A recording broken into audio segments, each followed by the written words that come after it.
Resistance is something we talk about a lot in change management. It's often listed as one of the biggest challenges in delivering change. But in lots of organisations right now, what we're seeing might not actually be resistance at all. Many impacted groups might simply be overloaded. What looks like pushback, low energy or disengagement might actually be change fatigue. In this episode, I talk about what change fatigue really looks like, why it matters for change leads, how misdiagnosing it can make things worse, and what you can practically do to reduce the burden on your impacted group so your change has a better chance of landing. Welcome back to the Applied Change Management podcast, and if you're new here, thanks for joining. I'm Rose. I've spent over a decade working in change management, and now I run Implementation Works Limited, where everything we do is built around a practical, applied way of delivering change. Today, I'm going to talk to you about change fatigue and suggest some approaches for you to support your impacted group. Resistance is spoken about a lot in change management, but at the moment, the question might not actually be whether people are resistant. The question might be whether they're fatigued. With lots of organisations running multiple projects at the same time and constantly increasing demands on people's ability to accept and adopt change, a lot of what we're calling resistance might actually be change fatigue. People might not be pushing back. They might just be totally overloaded. That sort of quiet disengagement we see, the reduced energy, the lack of enthusiasm, the "we've seen this before" mentality, that might not be resistance at all. It might be exhaustion. Change fatigue is a state of mental, emotional and physical exhaustion resulting from an excessive, rapid or continuous stream of organisational change, says Google definition. In practice, what I often see is apathy or resignation or reduced productivity, people turning up late or people not really turning up in a good mental state to do the work well. I've also seen increased sickness, where people take time away because they're not only expected to deliver more in their day-to-day roles, but also to support the latest change being introduced into their environment. So change fatigue really is not the same thing as resistance. It's very different. And it matters for change leads. Not because we can fix fatigue, we can't, but because misdiagnosing fatigue as resistance often leads to over-design. When we see disengagement and label it as resistance, we respond in the way good change managers respond. We lean in more, we add more engagement sessions, more communication, more interviews, more activity. And what happens when we over-engage with an already overloaded group is that we increase the burden instead of reducing it. If people are really overloaded, their ability to engage reduces in a big way.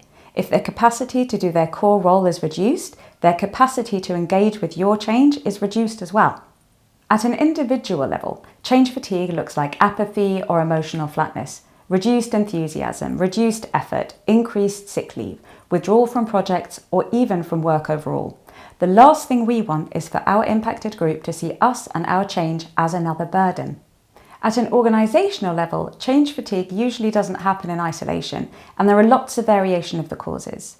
A lot of the time, it's caused by too many initiatives happening at the same time, competing priorities, reorganisations happening while new processes or tools are still being introduced, or the benefits from previous changes aren't visible yet before the next change arrives.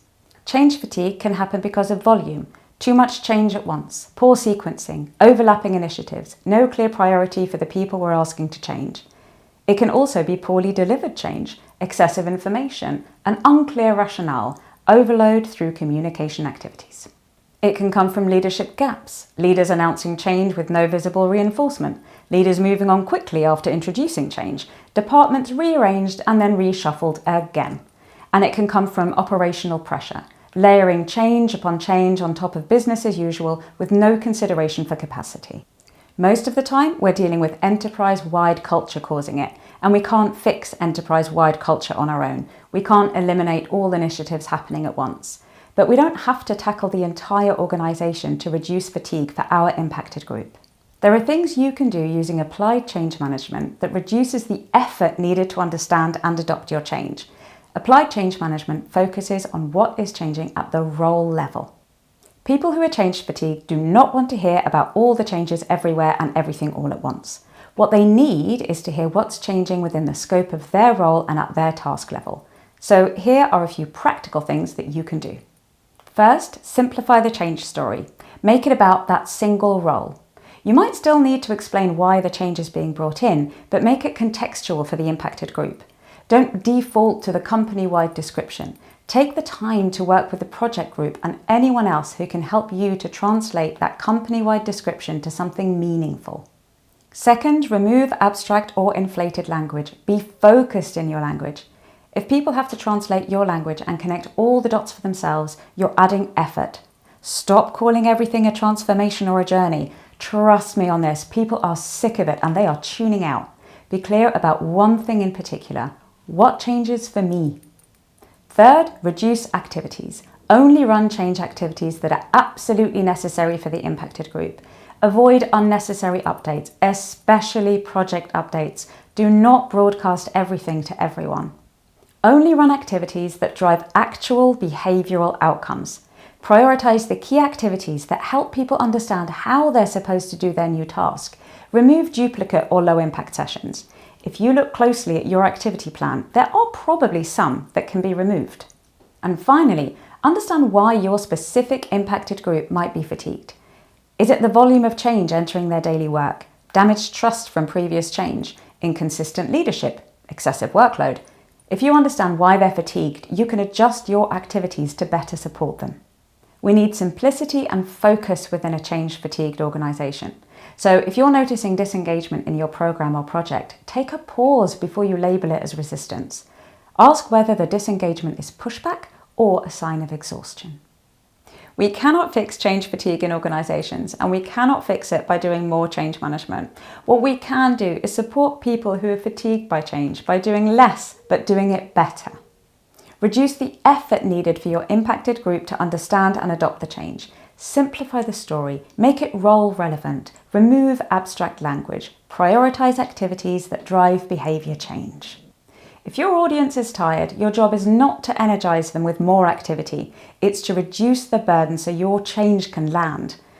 And if you can see the difference between resistance and fatigue and adjust your approach, you will protect your impacted group and increase your chances of getting to business as usual faster.